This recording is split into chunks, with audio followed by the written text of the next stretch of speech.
तो सूरज ने क्या किया? सूरज ने टैक्स लिया समुद्र से। समुद्र के पास जरूरत से ज्यादा पानी था, इसने टैक्स ले लिया, पानी वाष्प बन के बादल बन गया और बादल गए और रेगिस्तान में बारिश कर दी। इसीलिए सरकारें टैक्स लेती, इसीलिए राजा टैक्स लेते थे।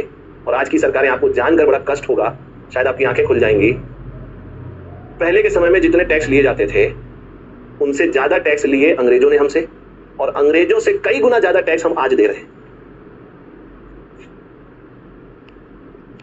अंग्रेजों से भी कई गुना ज्यादा टैक्स हम दे रहे हैं। तो टैक्स एक बर्डन है, जिसके पास है सरकार उससे लेकर उसको दे रही है, जिसके पास नहीं है। एक तो ये काम हो गया। दूसरा, सरकार को जन कल्याणकारी योजनाएं चलानी थी, मतलब वही अमीर से लेकर गरीब को दे दिया। दूसरा, सरकार को सड़क भी बनानी है, बिजली भी प्रोवाइड करनी है, सड़क, बिजली, पानी, शौचालय सब देना है। कहां से पैसा आएगा? टैक्स लो। अब कुछ लोग इस बात में बड़े भ्रमित करते हैं कि भाई देखो, हमने टैक्स दिया है, हम टैक्स दे रहे हैं, और हमारे टैक्स के पैसे से तुम पढ़ रहे हो, हमारे टैक्स के पैसे से तुमको सड़क मिल रही है, हमारे टैक्स के पैसे से तुम्हें बिजली मिल रही है। उनको ये पता ही नहीं है कि भाई साहब, टैक्स दो तरीके के होते हैं। एक होता है डायरेक्ट टैक्स, आगे पढ़ेंगे हम डिटेल में अभी। एक होता है इनडायरेक्ट टैक्स। डायरेक्ट टैक्स देने वाले लोग 2% से भी कम है।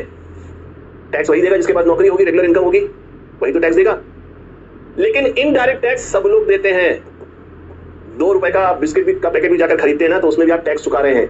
वो 2 रुपए का बिस्कुट का पैकेट चाहे आप खरीदे, चाहे मानी जी खरीदे, चाहे सड़क पे खड़ा कोई भिखारी खरीदे, सब टैक्स दे रहे हैं। तो जो लोग ये सीना तान के कहते हैं कि हमने टैक्स दिया उससे हो रहा है, उनको ये बता देना कि हे व्हाट्सएप के मानव, इनडायरेक्ट टैक्स सब लोग देते हैं।